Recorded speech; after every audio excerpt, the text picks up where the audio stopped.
Hello everyone, welcome to the third episode of my artist interview series. Today I am privileged to have with me an artist who transforms ordinary moments into extraordinary experiences. His work is a symphony of color and emotions.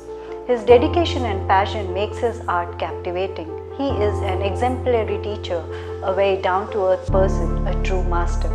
So let's welcome Shefi Tatarat. Hello sir, how are you? Hi. Namaskaram. Namaskaram. So tell us something about yourself.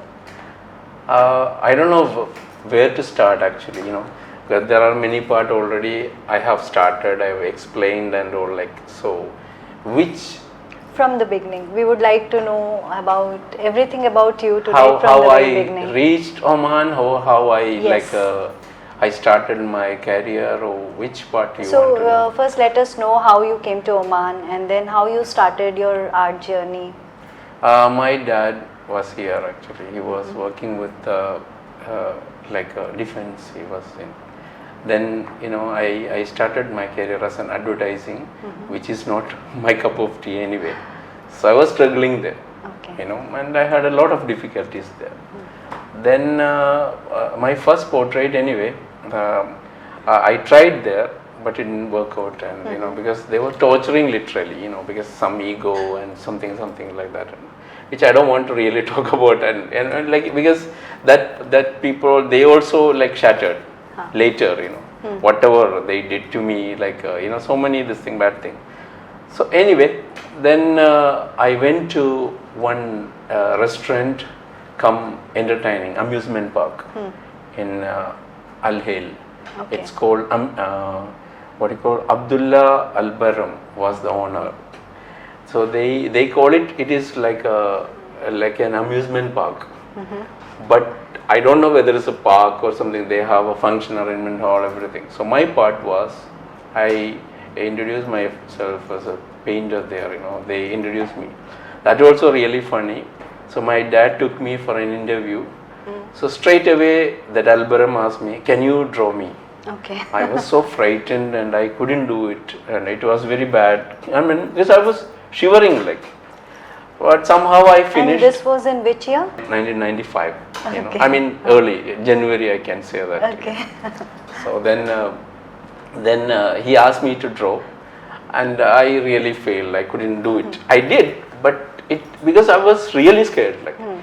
But that day I went home, and from my memory I did. Okay. And the next day I went again. I showed him. I got the job. Oh, that's Yeah, that was the thing. really something very different. Yeah, like that. Okay, so I started it. That was my first portrait. Was there is a Quranic version, one old man writing this thing and all. I did. It was a black and white photo. They gave me Abdullah Al Baram. He gave me, and I did it in color. That was my first, and from there I got more confident, because one year I was tortured with other fellow so then I realized I'm back like that. Since then I started. Then there I met one Abdullah Al Jabri, and he said there is a gallery called The Gallery in Al Harthi complex. That was one of the best gallery in Oman, and that was really interesting. When I took my 10 paintings, 5 abstract and 5 realistic pieces. There's a lady, Canadian lady, she's a French Canadian called Michelle Skimin, and she, just kept aside my abstract and says, "You have a future in, realism." So then my career started there. And my first exhibition was in 96. Unofficial started in 95. Other one 96, and or with those days was really old giant. Huge artists were there. I was the tiny one. But Rashmi, I can say Anwar Sonia and all, and none of the figure present day what you see now, none of them were there, those days And it was a school for me, So I started, and happily I can say that I sold 4, my first exhibition in 4 pieces. So that was the beginning, And when actually, at what age you have started, like you felt like you can draw, or you started drawing on your own? This was, I mean, Arabian stories, it started with this only, like I said. It was at the age of 1.5 or 2-year-old, Okay. I started it. That's what my mom says. Okay. And I used to make others, like what I do, I draw one circle and two small circle and teeth and say Coco. In Malayalam, I don't know Hindi, what you call. It's like Coco is ghost. Okay. So unfortunately, I started not with God, with ghost. So I'm haunted, So like, and I used to tell like, like I used to scare people like it's Coco and all, and I was so, I mean, then they called me, my family called me artist. Because in our family, many artists were there. Not my father, my uncle's side and other. So then, I mean, that's what. So everyone start calling. But inside, within me, there's always a struggle. Like nobody knows because they already I got a crown as an artist. So some politicians and spiritual leaders know they don't want to lose that one. So it's like that the struggle. I was always having this problem. Then after 10th, I wanted to go for like a career like this one only, art only. So that time my family definitely like they said that no, we want to see you, another profession like a doctor or like that, which there was again fight. Then I went one art school in Tripunithura, Kerala, Okay, yeah. You said you've been there, Yes, I've yeah. been there. So, and I studied there, but really I am not against my teachers. With all respect, I am telling you, I still remember some of the teachers' name like Narayanangutti Mash and Das sir and all. But to be frank, they haven't taught me anything new. I know if my friends listen this thing, they say, oh, you are acting too much. It's not like that. You see, what I believe that, a student, they are carrying whatever they already knew and all. They are just simply continuing that. How can you call it you're learning something? Yes. When you feel like you're learning something means you have to get something which is, something new you have to. Which you don't know. Which you don't from know, the like, scratch, yes. Yeah. I mean, I'm not saying from the scratch. At least for the improvement, something like. This is like you can do, you are continuing like.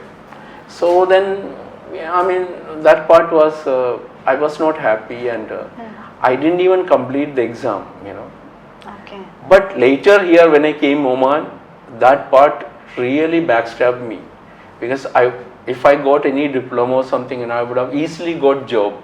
Job in the sense, school and all. Reputed schools like, ABA or, British school and all like that.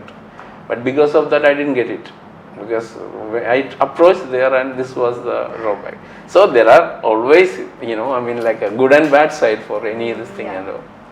So then I was simply doing something and all, like then I started, I thought a normal academic, Then I just joined there and all, And again I had a love affair and, things went. So it didn't work out properly, that also. Love affair also, my education both like. Then, I was again struggling with what to do kind of thing. There, those days we used to go for, a trip and all like. So then we will hardly have roll films those days, So maybe 3 rolls of film and it cost also developing this thing.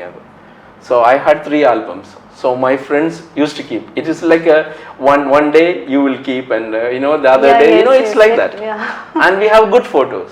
Then I thought I will paint that one. I'm telling you how I started that photorealism from the normal realism. Like how I converted. At the age of 17, I think that is what I remember. Like I think so. So then what I did that. I took a black and white copy of a photograph and I was trying to copy it. Interestingly, I did it. I mean, I know on watercolor and I did it well and I kept. but it's not that kind of, I didn't get that. It's a good picture, but not photorealistic one. Yeah. It's a good normal one. Then I was about to drop it, and I found there's just a photocopy. I was leisurely, just, coloring on it, and I kept. So in my, my main gate, my friend came. So when he opened the door, he looked at and he said, "My God, man, you enlarged the photograph," he said. Then that time only I was like, what? Because I'm sitting next to it, I wanted to see from far. Then I went near to him, like where because we have a little compound wall, that back home in Kerala, always, compound wall and this kind. So then from there, from a distance, it looks like a very realistic one, like. Then sudden, I started painting again the same picture, but the result was same, normal realism, not this one. Then I was wondering what's happening me, like, when I am coloring on black and white copy, I'm getting like a photorealistic feel, but when I am doing normally, it ends up like, just a normal one. Then I kept both the painting and start examining. Then I realized, one, you start drawing outlines. The first lesson I learned that, in real life, there is not outline. That was my first lesson. There is no outline in real life. Yes. Because whatever line we are doing, it's shared with the background something else. That I will explain after, because it's a bit boring, when I started like a classing way, like that. I will explain to you later that one, what is that? It is called perception of edges. Later I realized this one when I read the book Drawing on the Right Side of the Brain, my mentor, Dr. Betty Edwards' book, I realized, this was the concept of perception of edges. And how I read that book, I told you, now go back to Oman, now I started working with, I told you Al-Jabri took me and I was working in the gallery. So I met a lady there. Her name is Karen Street. Okay. So she is a Canadian again, and she said that I'm really bored at home. Can I come every day? Like that, and we became very good friends. So one day she said, "Can I give you a gift?" I said, "Of course. You don't have to ask me. You can give gift." And it was like, is that okay? Then she gave me a gift. That was a gift. It's called Drawing on the Right Side of the Brain. That book. Okay. Yeah. So I don't know. I tried to contact Karen. I still don't know. I'm trying every day in a way, like So I couldn't really. That contact is gone. That was the turning point in my life. Because every question, including the perception of edges, which I learned, and I was not sure about whether I'm going in the right path or something like. So that I was, and even that one she answered scientifically like that. The interesting part of Dr. Betty started her career as a normal teacher. She was wondering why God is creating only, that is my version, I'm telling you, not her version, don't blame her. I'm just telling because I'm really, she's really my mentor, Every day I mention about her, like that. I never met her or anything like that. Only by reading her book you have learned. The interesting part, I even wrote her. I said, I'm Egalavya. The Egalavya. I said, and I thought she might not know who is Egalavya. Then in bracket I wrote, Egalavya is from Mahabharata, a character, and Dronacharya's son and all the things. So she replied to you? She was laughing literally, like she replied, and she said, "Oh, I'm so happy. This part of the world also like this." And she's 93. Now she may be 97 or something like that. But she's amazing, and her books sold and translated in many languages. Even Malayalam also, I think, I don't know, I'm not sure. So then this book, explain like what's happening in our brain and all like that. And she was also wondering why like some people are only artists, other people are like Tali Bajare, like they're sitting and watching what's happening like that. So she says, no, there is something really, something is happening. Then the cognitive shift of the brain, she explained, which again, it's a bit boring thing. I will tell you, already so many boring things I explained. No, so no, I'm finding it very interesting, maybe Yeah. because it's a more like a scientific approach. She was a normal teacher. Then she was like this quest or whatever. She was searching for the find out like what is behind this one and seeking for the truth or whatever like you can call it. Then she learned Matthew Perry's some kind of those days about the article about brain shifting and all. Then from there she started explaining things through that also she tells about, she describes this way. One day she put Picasso or some other artist picture upside down and asked a student to draw. Okay. Because every time sometimes she's angry, she is frustrated, she said, why you don't draw and like that. So ma'am, we are looking, we are trying, our best. Yes. So normally we relate and connect, they are not talented, this guy is talented, like that. But she was wondering why. Then once she put it upside down, sudden that boy, which he was never able to draw before, start drawing nicely like that, This is about somebody, okay, self-portrait by Patrick, before instruction, 21st June 99, and after instruction, 25th, 4 days different. But there's a massive difference in the first and the This one, you see that? Yes. And she has got that kind of thing, is how before and after, it's like that. This is the book, like that. So yeah, you mentioned to me also that you will be giving this people are fed up with me. No, because I explain about like that, what is this like that, and of course I don't get any single money. This is because of my towards a guru, I'm just telling you. So that, see this one, you see the difference. It's amazing, isn't it? Yes. So that's what. Drastic change. Like so this person believed he never ever able to draw. And that person did a photorealistic way, like the 4 days difference. Within 4 days, yes. 4 days. So that's what I'm, now let's come back that one. Where the Picasso's picture, put it upside down. And when you put it upside down, your perception changes. So left brain, shift to right brain. Okay. Because your left brain always giving you some data which already collected before. So you are misled. Every time you are misleading by left brain. But we need both the brain. But whereas your right brain, what happened that right brain is not like really collecting any data or memory or something else. It just goes straight away. Okay.